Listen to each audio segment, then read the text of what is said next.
Всем здорово! Этим видео продолжаю обозревать моды, и сегодняшний выпуск посвящен модификации Angry Birds Space Extra Planets. Погнали! Этот мод состоит из 3 эпизодов планет и одного бонусного эпизода, который включает в себя все яйца-астероиды. Но кто же создатель этого мода? Знакомьтесь, The Pixel Guy. Максимум, что я нашел о нем, это страница на GameJolt, где он публикует новости о своем моде. Также у него был аккаунт в Дискорде, который он совсем недавно удалил, ведь он ушел из комьюнити. Да, по какой-то причине, вроде как никому не сказав, Pixel Guy просто ушел из комьюнити, но зато оставил за собой мод, который мы сегодня и разберем.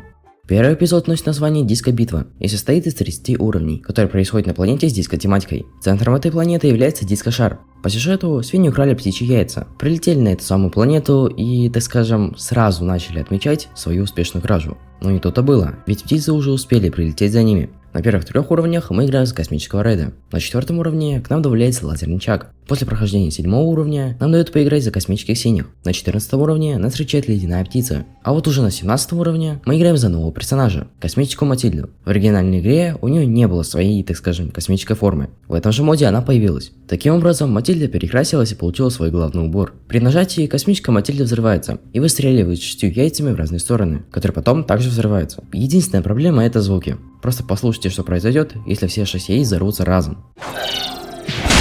И наконец, на последнем уровне эпизода мы сражаемся с рэперами, хотя это логично, диско-планета как-никак. В любом случае, мы их побеждаем и возвращаем свои яйца. Также стоит отметить, что во всех эпизодах есть дополнительные уровни, которые открываются при полном прохождении какой-либо страницы уровней. На них мы можем поиграть за космическое яйцо, которое мы могли видеть в оригинальной игре в виде усиления.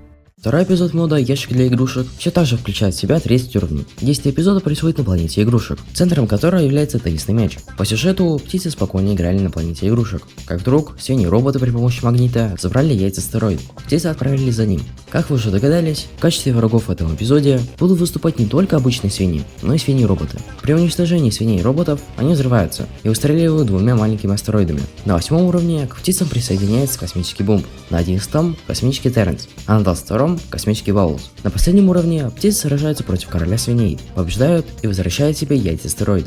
И последний, основной эпизод мода, имеет название «Проблема толстой игрушки». Эпизод состоит из 10 уровней и является прямым продолжением предыдущего эпизода. По сюжету, сразу после того, как птицы одолели свиней в прошлом эпизоде, появился свин-робот с ТНТ-пушкой. Теперь игрок на каждом уровне будет сражаться с толстым свином с ТНТ-пушкой. Действие эпизода, возможно, происходит на спутнике планеты прошлого эпизода. Все дело в том, что эпизод имеет тот же задний фон, но другое ядро – баскетбольный мяч. В этом эпизоде новая птица не появляется. И таким образом мы доходим до последнего уровня, где сражаемся с целой ордой свиней и толстосвином, которые летят на кораблях, вооруженных ТНТ-пушками. В итоге мы успешно побеждаем свиней и возвращаем свои космояйца. Но дальше все. Как я уже сказал, автор мода совсем недавно ушел с комьюнити, а на Angry Birds Modding Wiki написано, что мод был отменен 29 сентября. Но у нас осталось еще кое-что.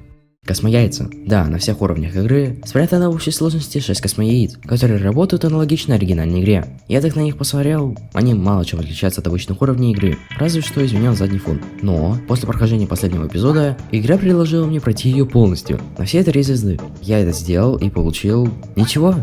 А знали ли вы, что у этого мода есть приквел? Angry Birds Before the Galaxy. Это приквел Angry Birds Space Extra Planets, события которого происходят как и до событий оригинального мода, так и во время его событий. И сразу оговорочка, мод также не будет продлен из-за отмены оригинального мода. Это написано на официальной странице GameJolt. Еще этот мод довольно короткий, ведь состоит всего из 2 эпизодов. Первый эпизод мода носит название «Перед битвой», и как уже стало понятно, он является предысторией первого эпизода оригинального мода. Эпизод состоит из 24 уровней, по сюжету которых свиньи снова крадут яйца птиц. Далее нас переносит в уровень. Я понимаю, что мод основан не на Angry Birds Space, а на оригинальной игре. Но не важно. Хотелось бы похвалить графику эпизода. Задники хорошо нарисованы, а граунд хорошо вписывается в стиль оригинальной игры. На 6 уровне к нам в стаю прилетают синие. На 11 уровне это делает Чак, а на 16 уровне это делает Матильда. В итоге, на последнем уровне эпизода мы сражаемся с усатым бароном. Побеждаем, но вдруг яйца попадают в портал, который ведет в космос. Последний эпизод мода, опоздание на вечеринку, все так же состоит из 24 уровней. По его сюжету, после того, как в прошлом эпизоде Ред, Синий, Чак и Матильда прыгнули в портал за яйцами, прибежали Бомб, Терренс и Бабблс. Они видят свиней, и битва начинается вновь. На 9 уровне к Бомбу присоединяется Терренс, а на 17 уровне Бабблс. В конце эпизода птица побеждает короля свиней и прыгает в портал за яйцами. Золотых яиц же в моде нет. А теперь пора обсудить плюсы и минусы мода. Из плюсов хотел бы выделить довольно хорошие темы для эпизодов планет. Есть такое ощущение, что ты действительно играешь в DLC Angry Birds Space. Ну и новый персонаж там прикольный, да. Если честно, то так как контента в моде довольно мало, то конкретные минусы и плюсы выделить сложно. Но из минусов бросаются в глаза немного мыльные задники и не очень хорошая работа со звуками. Помните звук взрыва яйца у космической Матильды? Также мне не очень сильно понравился дизайн свиней роботов. Они как-то не вписываются в стиль игры и вот эти коробки с игрушками, которые хоть и сделаны отлично, но также не вписываются в стиль игры. И последний минус — это довольно сырые космояйца. Ну и на этом все. Подписывайся на канал, ставь колокольчик, чтобы не пропустить следующий выпуск этой рубрики. Ну а пока, всем пока.